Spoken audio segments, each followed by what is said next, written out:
Welcome back to Tell Me a Story by Teresa, and we are on chapter 14 called The Pirate Ship. And I hope you've been enjoying this story because we have just a few more chapters after this and we'll be done. So let's get started with our story. One green light squinting over Kidd Creek, which is near the mouth of the Pirate River, marked where the brig, the Jolly Roger, lay low in the water. A rakish-looking craft fouled to the hull, every beam in her detestable, like ground strewn with mangled feathers. She was the cannibal of the sea, and scarce needed that watchful eye, for she floated immune in the horror of her name. She was wrapped in the blanket of night, though which no sound from her could have reached the shore. There was little sound, and none agreeable save the whirl of the ship's sewing machine at which Smee sat, ever industrious and obliging, the essence of the commonplace, pathetic Smee. I know I know not why he was so infinitely pathetic, unless it were because he was so pathetically unaware of it. But even strong men had to turn hastily from looking at him, and more than once on summer evenings he had touched the font of Hook's tears and made it flow. Of this, as of almost everything else, Smee was quite unconscious. A few of the pirates leant over the bulwarks drinking in the miasma of the night. Others sprawled by barrels over games of dice and cards, and the exhausted four who had carried the little house lay prone on the deck, where even in their sleep they rolled skilfully to their side or that out of Hook's reach, lest he should claw them mechanically in passing. Hook trod the deck in thought, "Oh man, unfathomable." It was his hour of triumph. Peter had been removed forever from his path, and all the other boys were on the brig, about to walk the plank. It was his grimmest deed since the days when he had brought barbecue to heel, and knowing, as we do, how vain a tabernacle is, man, could we be surprised how he now paced the deck unsteadily, bellied out by the wind of his success. But there was no elation in his gait, which kept pace with the action of his sombre mind. Hook was profoundly dejected. He was often thus when communing with himself on board ship in the quietude of the night. It was because he was so terrible alone. This inscrutable man never felt more alone than when surrounded by his dogs. They were socially so inferior to him. Hook was not his true name. To reveal who he really was would even at this date set the country in a blaze. But as those who read between the lines must already have guessed, he had been at a famous public school, and its traditions still clung to him like garments, with which indeed they are largely concerned. Thus it was offensive to him even now to board a ship in the same dress in which he grappled her, and he still adhered in his walk to the school's distinguished slouch. But above all he retained the passion for good form. Good form, however much he may have degenerated, he still knew this is all that really matters. From far within him he heard a creaking as of rusty portals, and through them came a stern tap, tap, tap, like hammering in the night when one cannot sleep. Have you seen, have you been good form today? Was their internal question. Fame, fame, that glittering bauble, it, it is mine, he cried. It is quite good form to be distinguished at any time. The tap tap from the school replied. I am the only man whom Barbecue feared, he urged, and Flint himself feared Barbecue. Barbecue, Flint, what house? Came the cutting retort. Most quieting reflection of all. Was it not bad form to think about good form? His vitals were tortured by this problem.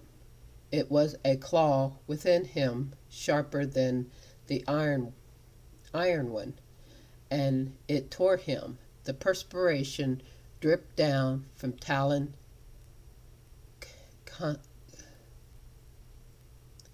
continents and streaked his doublet. Oft times he drew his sleeve across his face, but then no damning than trickle. Ah, envy, not hook. There came to him a presentiment of his early dissolution. It was as if Peter, terrible oath, had boarded the ship and boarded the ship. Hook felt a gloomy desire to make his dying speech. Lest presented, there should be no time for it. Better for Hook, he cried, if he had had less ambition. It was in his darkest hour only that he referred to himself in the third person. No little children love me. Strange that he should think of this, which had never troubled him before. Perhaps the sewing machine brought it to his mind. For long he muttered to himself, staring at Smead, who was hemming placidly under the conviction that all children feared him. Feared Smead.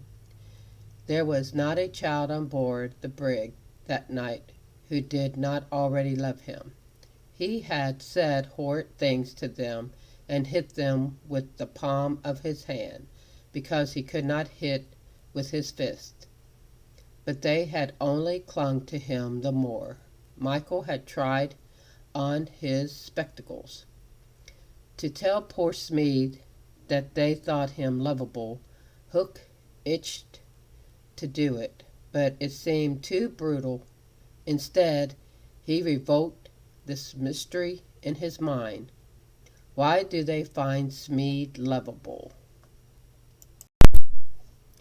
He pursued the problem like the sleuth hound that he was. If Smead was lovable, what was it that made him so? A terrible answer suddenly presented itself. Good form. Had the boatswain good form without knowing it, which is the best form of all? He remembered that you have to prove you don't know you have it before you are eligible for pop. With a cry of rage, he raised his iron hand over Smead's head, but he did not tear. Arrested him was this reflection. To claw a man because he is good form, what would that be? Bad form. The unhappy Hook was as impotent as he was damp, and he fell forward like a cut flower. His dogs thinking him out of the way for a time. Discipline instead relaxed, and they broke into a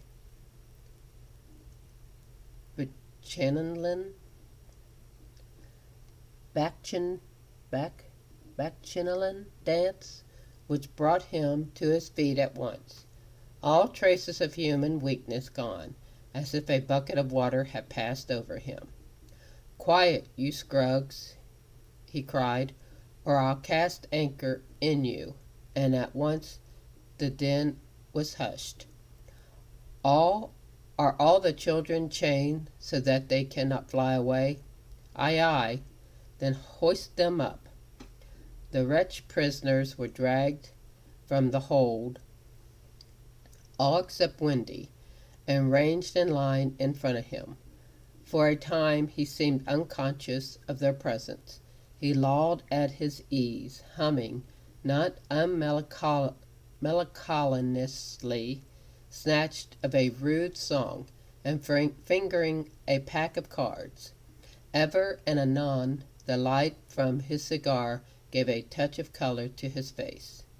"Now then, bullies," he said briskly, "6 of you walk the plank tonight, but I have room for 2 cabin boys.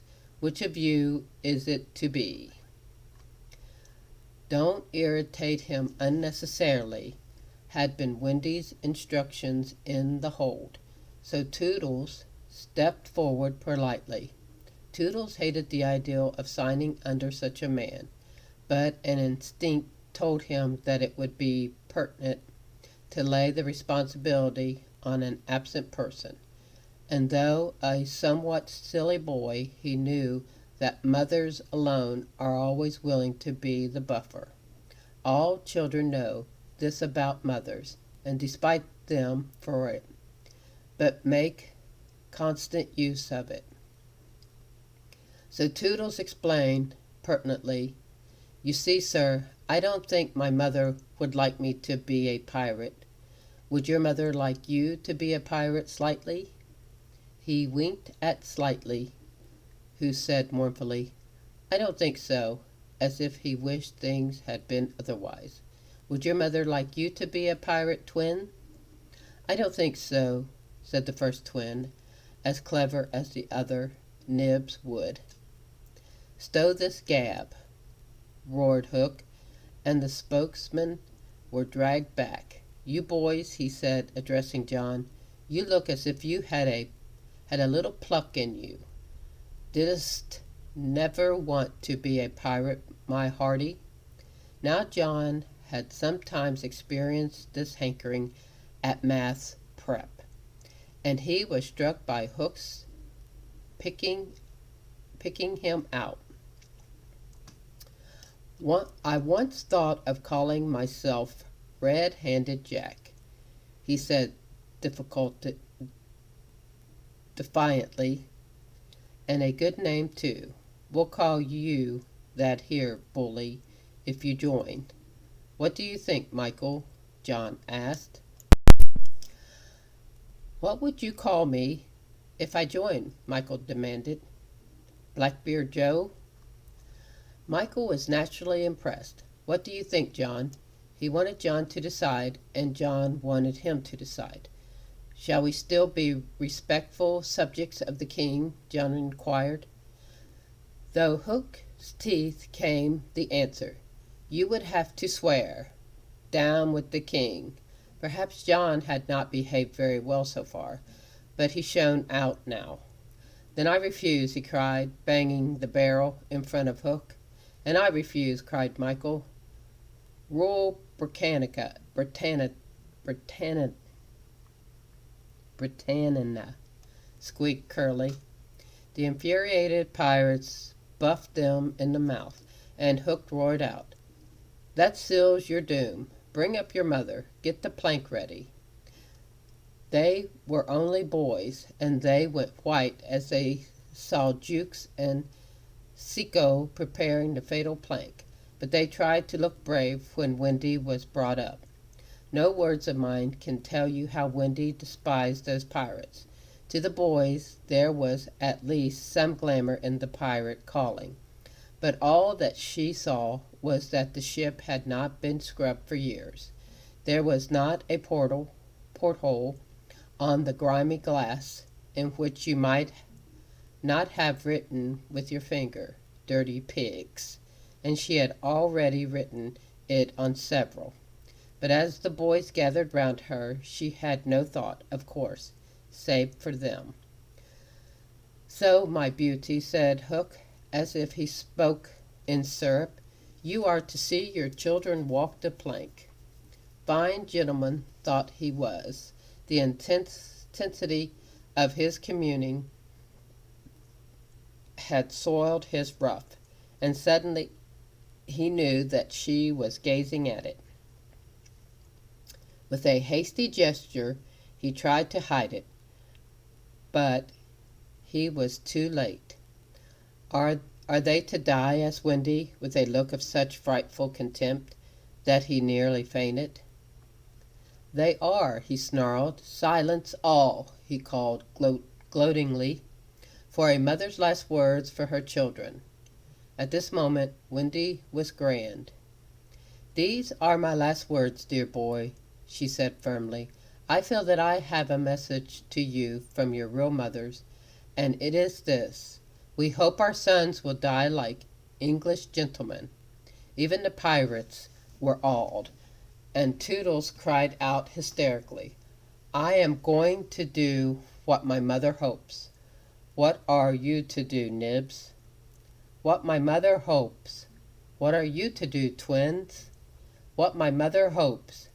"John, what are—" But Hook had found his voice again. "Tie her up!" he shouted.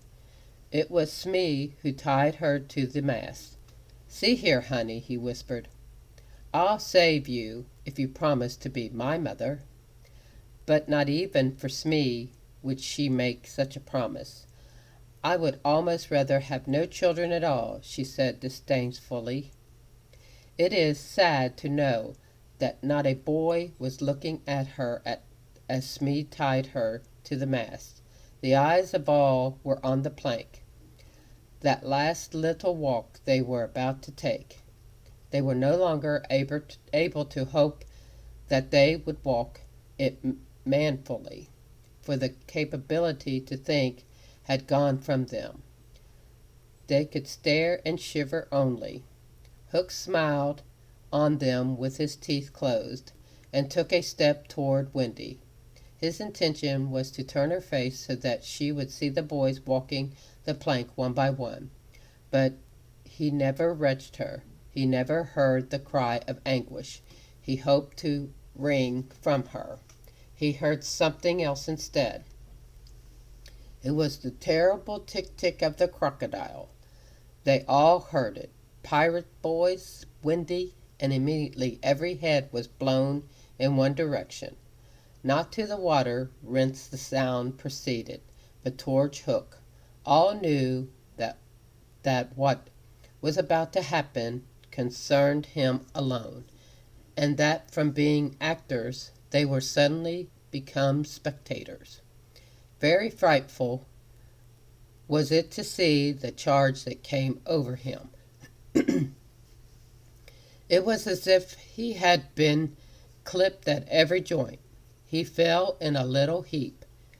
The sound came steadily nearer, and in advance of it this ghastly thought: the crocodile is about to board the ship. Even the iron claw hung inactive, as if knowing that it was no intrinsic part of what the attacking force wanted. Left so fearfully alone, any other man would have lain with his eyes shut where he fell. But the gigantic brain of Hook was still working, and under its guidance he crawled on his knees along the deck as far from the sound as he could go. The pirates respectfully cleared a passage for him, and it was only when he brought up against the bulwark that he spoke. "Hide me!" he cried hoarsely. They gathered round him, all eyes averted from the thing that was coming aboard. They had no thought of fighting it. It was fate. Only when Hook was hidden from them did curiosity loosen the limbs of the boys so that they could rush to the ship's side to see the crocodile climbing it. Then they got the strangest surprise of the night of nights, for it was no crocodile that was coming to their aid. It was Peter. He signed to them not to give vent to any cry of admiration that might rouse suspicion. Then he went on ticking. So I hope you enjoyed this chapter, and if you did, please like and subscribe, bring some friends, and we will have another chapter tomorrow. So until then, bye.